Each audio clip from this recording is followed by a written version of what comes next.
Going back to yung nangyari nung August 11, yung collision between the Chinese Coast Guard and the Chinese Navy,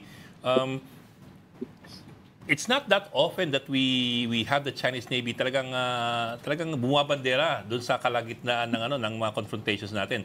Typically, you'd have them over the horizon, just shadowing us. Ngayon, pumapasok na at nakikipag-gitgitan. How unusual is that? Is that a point of concern? So Ed, natutuwa ka ba na nagbungguan sila? Hindi ko sinabi yun. Nag-ibig ka naman. Well, number one, tama ka Ed. That is the first time na hindi naka-over the horizon na overwatch yung PLP. They were actively participating in the harassment ng ating Philippine Coast Guard. So that in itself is an unusual event. Now, yung circumstances leading to that, hindi natin alam yon. Sila sa kabilang partido yung more or less nakakaalam kung bakit nila ginawa yon.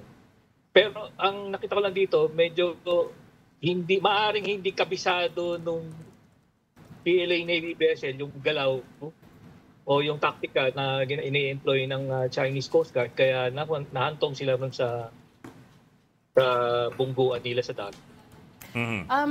Admiral, I wonder if you could explain to our viewers yung tinatawag nilang white versus white concept and why that's important. Well, that is an offshoot of yung naratibo na create noong 2012 ng Scarborough Shoal standoff. Parang there was sort of a discernment na one way of the escalation doon sa situation sa West Philippine Sea is kung ang katapat natin ay yung Coast Guard, ang kaharap natin ay yung Chinese Coast Guard, pagtapat natin yung Philippine Coast Guard natin. Kasi white on white because yung kulay ng barko natin pareho ay kulay puti. Either way, that is, kumbaga, that frames yung engagement. So parang ito yung de-escalatory in nature yung ganyan taktika. Para lang Admiral sa ating mga tigapakinig, kailangan natin ipaliwanag na yung Coast Guard natin ay under ng ating civilian government at yung Coast Guard nila under ng kanilang defense establishment. Ibig sabihin, military command. Yung kanilang Coast Guard. Tama po yun, Sir Ronald, no? Yung kanilang, yung Chinese Coast Guard operates under the People's Liberation Army. Now, specifically dito sa South China Sea, they fall under the Southern Theater Command. This is a joint command ng PLA that is responsible for operations dito sa South China Sea. Sa atin naman po, ang Philippine Coast Guard natin ay nakapapaloob sa ating Department of Transportation. DOTR. While of course yung Navy natin is under the Armed Forces or under Department of National Defense. So, in short, the fact that yung Navy nila was, which is a gray ship, as we were just saying, ito yung white versus white, it's a warship, was aggressively in pursuit of our Philippine Coast Guard, a white vessel, is serious. Well, it is serious because this is the first time we encounter it, and yung consequence was of course very obvious, no? It could have been yung Philippine Coast Guard natin yung nabunggo nila. Kung mali lang, kung hindi lang nagkataon maganda yung diskarte ng ating kapitan ng ating Philippine Coast Guard, maring siya yung nabunggo nito. Pag dideploy natin ng ating barko, be it Navy o Coast Guard, it operates under what we call a rules of engagement. That is for the Navy, no? But for the Coast Guard, which is under civilian control, we call it the rules on use of force. Medyo semantics, no? But may difference yun. The ROE is employed by military organizations. RUUF is employed by law enforcement organizations. Now, hindi natin dito sa kabilang partido naman, since they operate under everything operates under the PLA, they operate under rules of engagement. So dito, first time that we observed that they've broken yung ROE nila, and they have actually employed People's Liberation Army Navy in pursuit of our Philippine Coast Guard vessel. Admiral, to clarify, Admiral, yung Coast Guard nila, it's operating under the gray zone tactics nila, no? Saka, pero actually, they are authorized. Ang Coast Guard ng China is authorized to engage even in combat operations. Pero nevertheless, gray zone pa rin yan. Pero yung Navy talaga, military na yan eh. Kung sakasakala yung Navy nila, ang mag-ano sa atin, halimbawa, hinarang yung barko natin at nadisgrasya tayo, wag naman sana, will that trigger the Mutual Defense Treaty with the US? Kung Navy na nila. 2 points lang, Ami, no, doon sa question mo. I-deconstruct ko lang. Number 1, hindi ako advocate ng gray zone kasi I think that is a very deceptive tactical concept. No? I use yung lente ng Navy, which is sea control. Whether they use militia vessel, a Chinese Coast Guard vessel, or a People's Liberation Army Navy vessel. Nung nagbungguan yung Chinese Coast Guard at saka Chinese Navy, nasa gitna ba sila ng pagtugis dun sa Philippine Coast Guard vessel?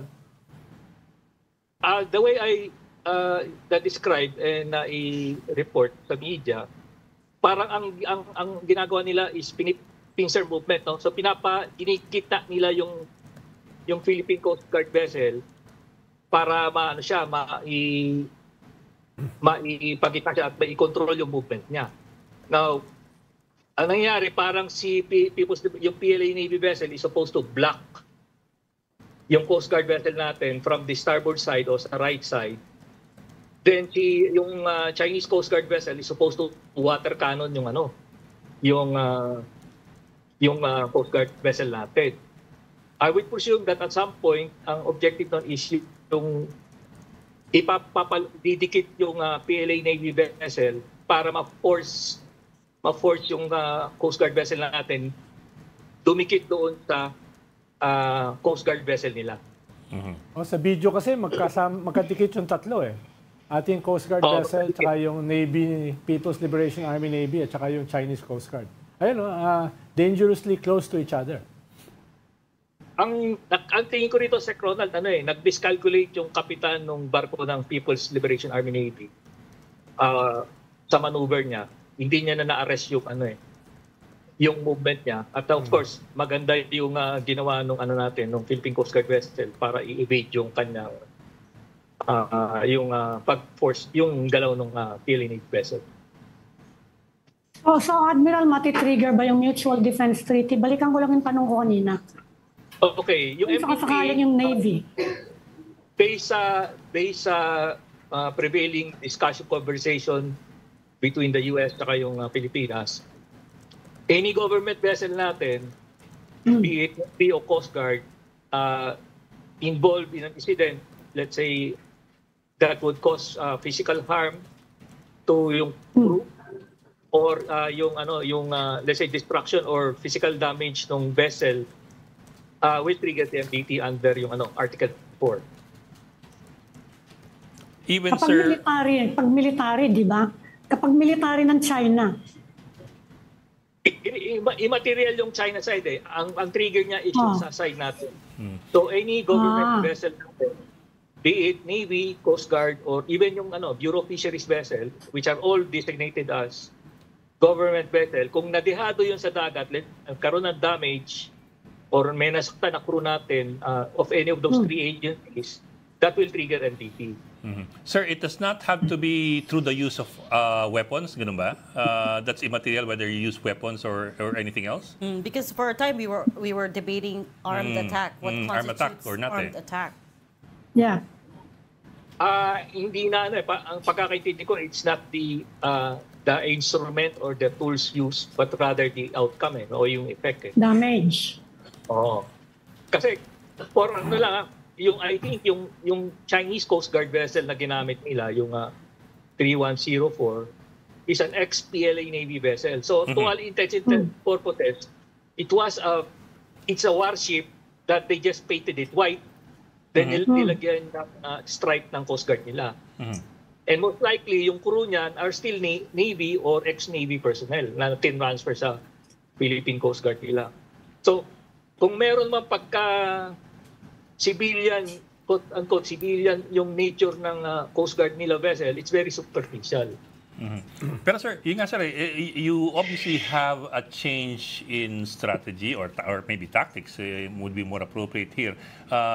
Ngayon, the Chinese Navy is directly involved, at least in this case, sa paghaharap sa mga vessels natin. Is this any reason for concern on our part? Are they escalating?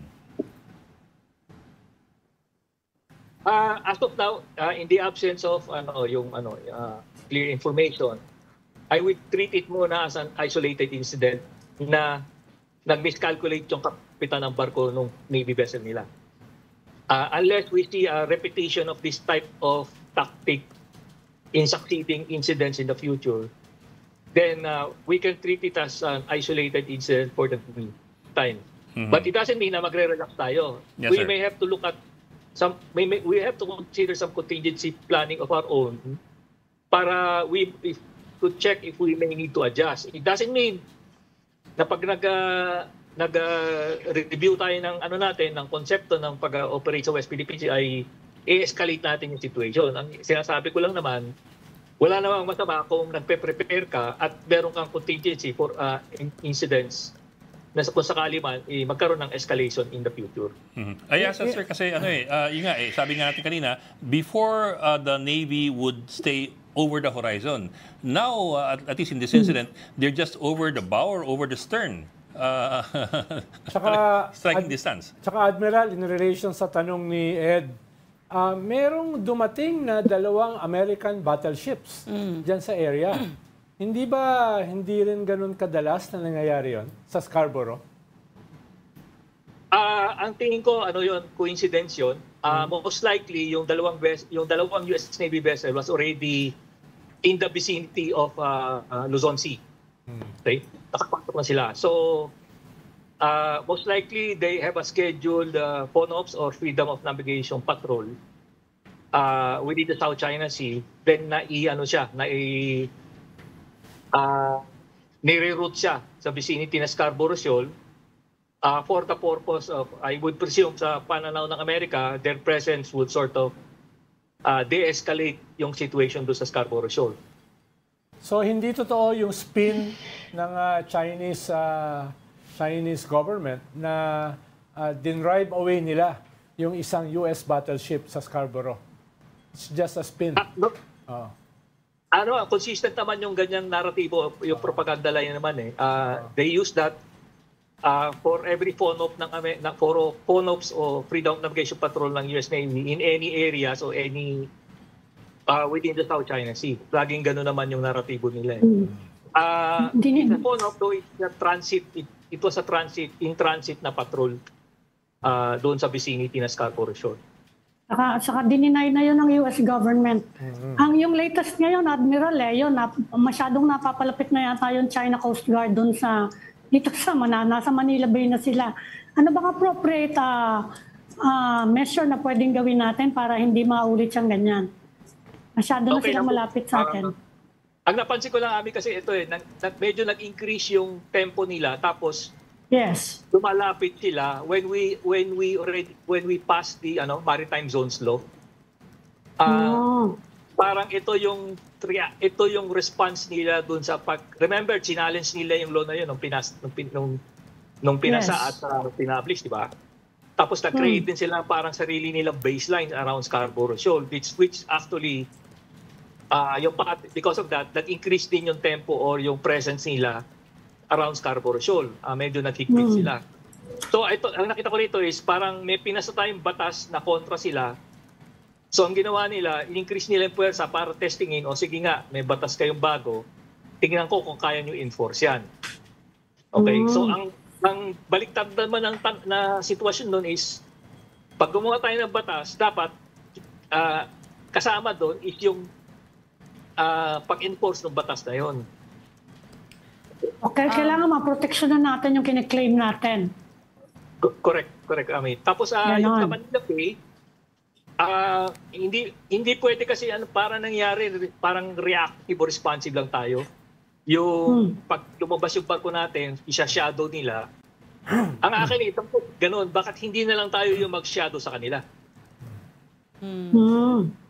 Admiral, yung isang Chinese maritime expert, sinabi niya na dapat daw tayo magbayad dun sa damage dito sa collision ng Chinese Coast Guard at saka Chinese Navy.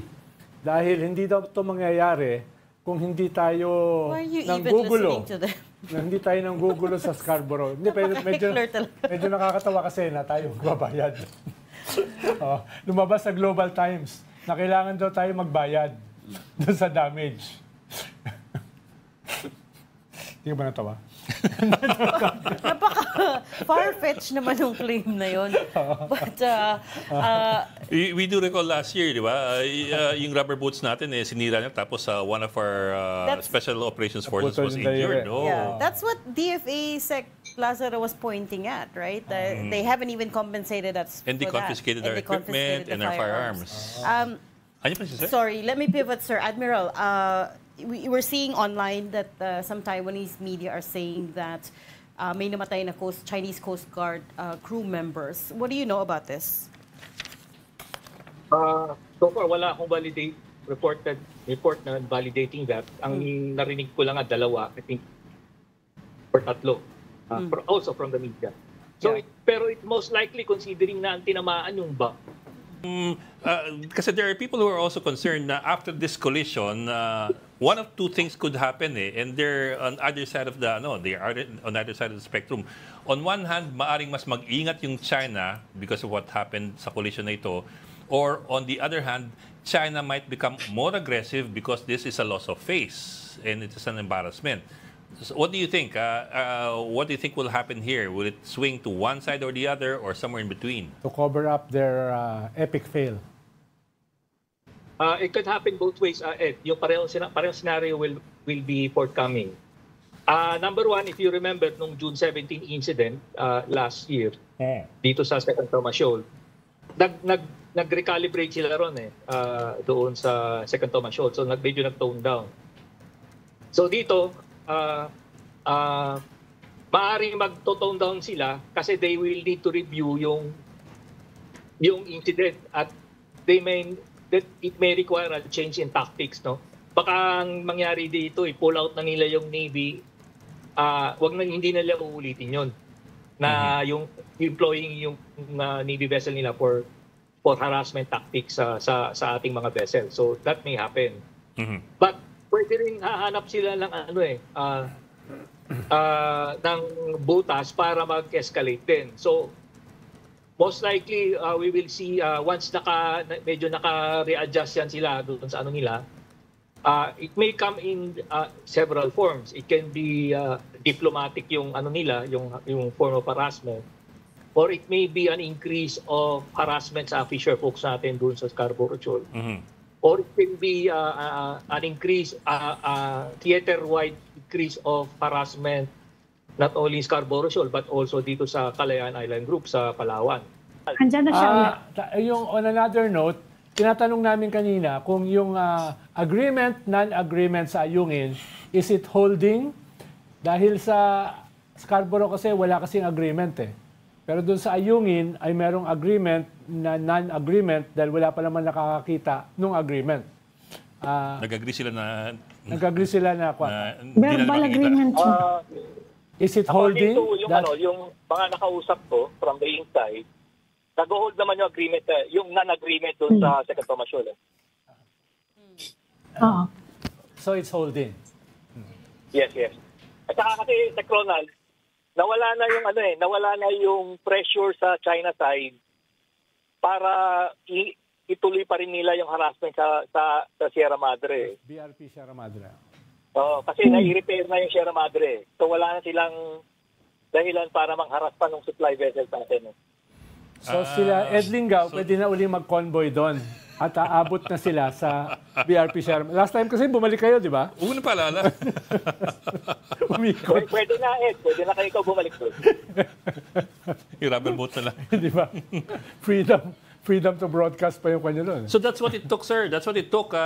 Matapos lahat para maging moot na yung argument as to whether or not we should be allowed to repair. Kasi na-repair na nga. Kasi ang rationale nila ron is if they can prevent us from repairing Sierra Madre, babagsak na lang yun ang kusa, then they can take over. So we're confident that it's not gonna fall apart anytime soon? Ang narinig ko, may 10 years pa yun 10 years. Tatagal pa ng 10 years. So naman 10 years. What's your best guess, Admiral? Why all this attention on the Sandy case? Parang, I guess nag-move Sandy away na Cay from 1, 2, and 3, Ayungin, no? Parang nandito sa may area ng Sandy case Pag-asa. yung attention. Pag-asa area. Pag-asa. Uriin na ganito, no? I look at it as one theater of operation. So, yung buong West Philippine Sea natin, may kanya-kanyang dynamic yan. But essentially, they still want to control the entire West Philippine Sea. Kaya lang, kung i-parcel out natin by feature, sa Sandy Cay, iba yung issue doon. I think ang trigger doon was yung activities natin doon to actually check yung environmental impact ng presence nila doon sa Sandy Cay. So because we deployed vessels doon, I think research vessel o yung BIPAR, so that triggered yung response nila to prevent us from actually conducting yung activities natin doon sa Sandy Cay. So kung titignan mo naman sa Sabina, one incident doon was when we deployed yung BRP Teresa Magbanua doon for an extended period for several months. So that is a different trigger. Admiral, sabi nyo, kung magkiklaim tayo, we should be able to defend whatever we're claiming. Lumalakas na ba yung capability natin sa tingin ninyo? Nagkakaroon na ba tayo ng credible defense capability? Ang tagal ko na naririnig yung phrase na yun. Hindi ganun kabilis yun, hindi ganun kadali yun eh. Parang pag sinabi mo ngayong araw, bukas hindi naman mangyayari yun eh. So marami pang dapat gawin.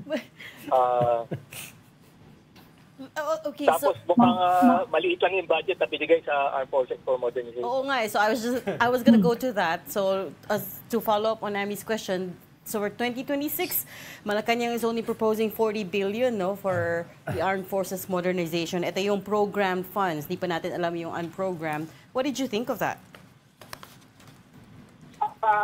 Number one, hindi ko nakita yung Re-Horizon list. So we're just guessing here no, kung ano yung nalaman yung force package involved na i-modernize, no.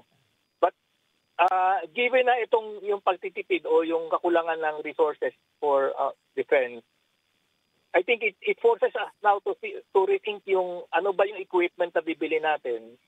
Kasi my point is there are things that hindi naman kailangan mahal yung equipment na bibili natin. May tinatawag yan sa Navy na yung high-low.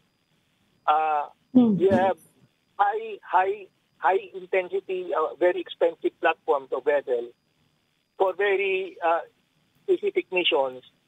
But you also have low intensity or yung less expensive equipment for yung day-to-day use mo. So, maaaring we need to be more creative in terms of yung yung force planning ng Armed Forces. So, Admiral, open ba kayo na udyukin natin yung ating mga senador na magpasok ng insertions para sa ating defense budget? Oo, parang flood control, project nila Baka yun. mapunta sa defense yung mga... Divert yan. Baka kung saan mapunta yan, ang insertion na yan na naman. No, because, I mean, on the one hand, they're proposing 40 billion, but on the other hand, they're also talking about marami pang kailangan bilhin, right? They're talking about the BrahMos. System. The BrahMos missile system. Meron pa yung Typhoon. They want potentially another one. So, parang there's a bit of a big disconnect there. Baka kailangan natin i-develop, Admiral, yung ating drone industry. Paano hindi masyadong expensive ang drone, at the same time, mas efficient. Katulad na nangyayari ngayon sa Ukraine. Well, number one, yung point for Rihina, I will make it more complicated for you. Kasi yung 40 billion na yun, yung iba ron, multi-year payment eh. Ibig sabihin, pambayad natin sa ibang equipment na na-acquire na years before. Yeah. Kaya lang, hindi yung may tranches yung pagbayad.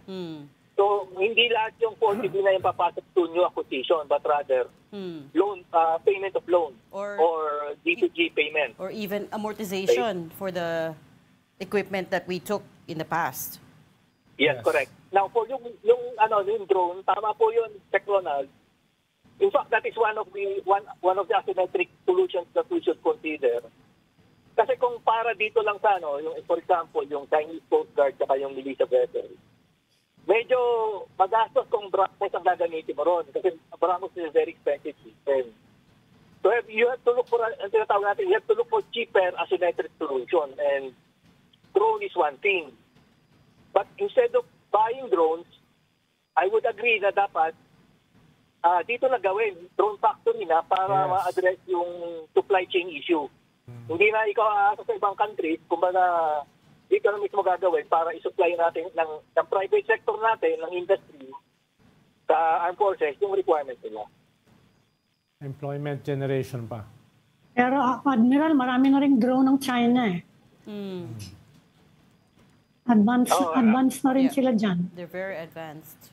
Pero Ami, yun ang naging labanan sa Russia dahil hindi nila advanced na rin yung Russia, namimili siya all over the place, Turkey, Iran, at saka sa China. Ang ginawa ng Ukraine, gumawa sila ng local drone industry nila. Kaya kahit papano, may defensive capability sila. Kahit papano. But let me zoom out a bit, Admiral. Kasi si Admiral, I bumped into him at the Stratbase Forum a few days ago, wherein two of the speakers from the Heritage Foundation, which is a conservative think tank in the U.S. that works with U.S. Congress to decide on U.S. defense policy. There were two speakers there from the Heritage Foundation. Sabi nila, it's a very real possibility that the U.S. will be in high-intensity conflict with China within the next 5 years. What did you think when they said that? I would presume na nag-contingency planning sila. Actually, ang naririnig ko sa Indo-PACOM na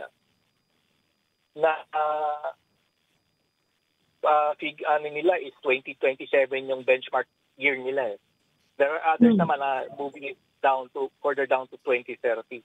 So this is a result of manifestation of the contingency planning nila. And it doesn't necessarily mean mangyayari yun, no? But part and parcel of defense planning kasi you identify the threat and you try to forecast yung trending. It doesn't mean na mangyayari yun. But that type of planning triggers a lot of resource management adjustment of the defense department.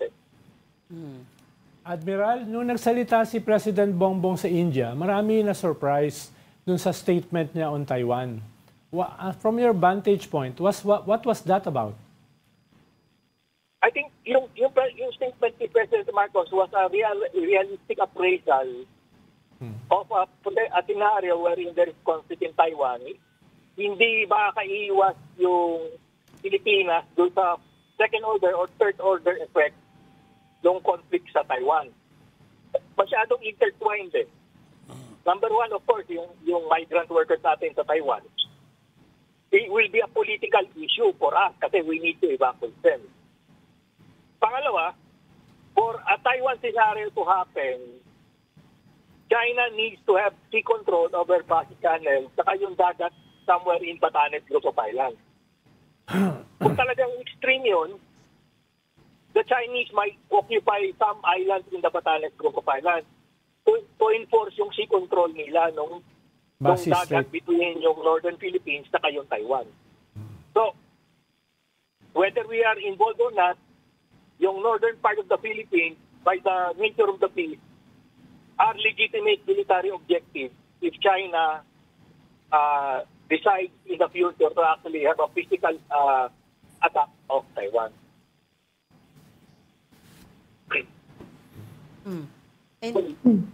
And in that instance, how prepared is the Philippines? I mean, coming back to yung forum where we were both at, sabi ng US they're looking to reallocate $150 billion to Indo-PACOM, right? Under which the Philippines falls, and this is going to go towards hindi tanks, but more like anti-ship missiles, for instance, right? Long-range anti-ship missiles. Do you see this happening, and how prepared are we? Hindi naman tayo natutulog sa pansitan, kumbaga. So, we already projected that even during the time of President Duterte, yung ganong scenario. So, if you recall, the Navy redeployed yung one of Marine Battalion sa Norte. Tapos we tried to improve on our maritime domain awareness dun sa Mabulis. Okay? Batanes. Then, for several years already, or several iterations ng exercise Balikatan, doon natin dinadala sa Northern Philippines yung exercise. Why are we doing that? That is one form of a signaling tool. Parang sinasabi natin sa China, alam namin yung kung may plano ka bang masama dyan sa Taiwan, ito yung ano namin, yung response namin. My point rin is na ganito eh. We should not wait for that scenario to kumaga manifest. What we need to do is create the conditions that will disrupt yung planning ng China or yung strategy niya para magdalawang isip siya. So that means we need to build on deterrence. So yung pag-acquire ng BrahMos years ago, that was planned years ago, was precisely for this type of scenario. Kasi the only way for China to physically attack Taiwan, they have to go by sea. Okay? They have to go by sea. And the BrahMos is designed for anti-ship missile system. Ang problema lang, kulang yan. So we need more. So dito papasok yung US. So kung nakita nyo, in-introduce na yung HIMARS, then later on yung Nimitz system. So these are anti-ship missile systems as well. And it looks like it's not just the US, diba? I mean, today the Australian Defence Forces also just announced the largest joint drills with Philippine Armed Forces, which will carry on until the end of the month, if I remember correctly. So these are yung tinatawag nilang like-minded countries. Yes, May quad na tayo eh. We are, kumbaga, we have to recognize na we are also a convening power, no? In the sense na because we are a frontline state in this geopolitical context that we are caught in, other countries recognize that we are the frontline state and they respond to us in terms of either assistance or international support. Ang problema kasi, Admiral, ang dami nating the largest military exercises in our history nangyayari ngayon. Ang problema, yung ating defense capability, kahit yung nakukuha natin sa ating allies, ay parang a drop in the bucket. Paano, halimbawa, kahit yung BrahMos, yung HIMARS, siguro ilang minutes lang yan, depleted na yung ating missiles eh. So, paano tayo magkakaroon ng isang mas sustained military capability? Paano tayo with a 40 billion peso defense budget? I was gonna say, the answer is increase your defense spending. Na marami ron, pinambabayad lang natin doon sa mga previous military acquisitions natin. So parang medyo on the horizon, parang kulang na kulang yung ating military defense plan or strategy. Tama ka dyan, Sec Ronaldo. Naalala ko tuloy yung aking professor noon sa masteral course. Sinasabi niya, if you want to be a successful revolutionary, you must come up with a superior strategy to offset your minimal resources available to you. So dito yung pagalingan na lang yung strategy. But yung second point is yung supply chain, logistics. That's why kailangan natin i-establish talaga yung defense industry natin to support yung requirements natin. And third, important, we need to learn to fight in a cheaper way. Hindi pwede yung bibili natin equipment mga mahal, tapos parang bumili ng mahal na printer eh. Tapos ang good for one cartridge lang ng ink yung available. So we need to think out of the box in terms of the force planning saka yung modernization na upgrade natin. Okay. Yeah. Huling tanong na lang, Admiral, anong relasyon lahat nitong pinag-uusapan natin sa impeachment? Joke. Joke. You don't have to answer. Teka, baka mismot siya. Sec Ronald, whether we like it or not, there is a nexus between our domestic politics and our greatest geopolitical challenge. And the nexus of that is, of course, the Duterte. Yan, sumagot tuloy. Sinagot. Talaga. oh. Everything is connected. Everything. Pero buti pa si Admiral, hindi natutulog sa pansitan. Unlike, Like some people, you know. thank you for so much for talking to us today. That was former Navy Rear Admiral Romeo Thank you, sir. Jude Ong. Salamat Thank you, sir. sa Admiral. Thank you, Admiral.